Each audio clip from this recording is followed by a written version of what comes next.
Karate Champ was released in November of 1986. The game was developed by Technos Japan and published by Data East. The NES version is a port of the arcade title with the same name released in 1984. The arcade title was one of the first games that popularized the one-on-one fighting genre. The game is pretty much the most simple 1v1 fighting game you can imagine. The judge says go, you're able to move, and the first one to land a solid hit wins the round. You're able to perform different attacks. Somehow.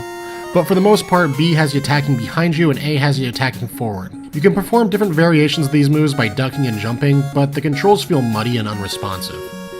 The game's graphics are fairly basic, however the environments the game has you fighting in I did find to be pretty cool.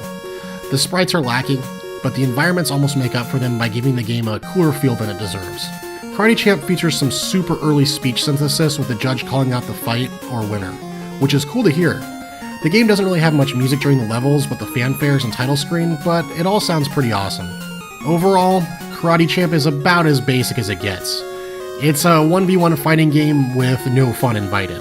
The rounds are over before you even know it, and the complexity of this game attempts is completely lost on the average player. The most interesting thing about this game is the game's audio, which can be checked out without playing the game, which is probably what I would recommend doing. NES Chronology is a Patreon-supported show, and would not be possible without the support of its patrons. If you'd like to support the show and receive some perks, click the logo and give what you can.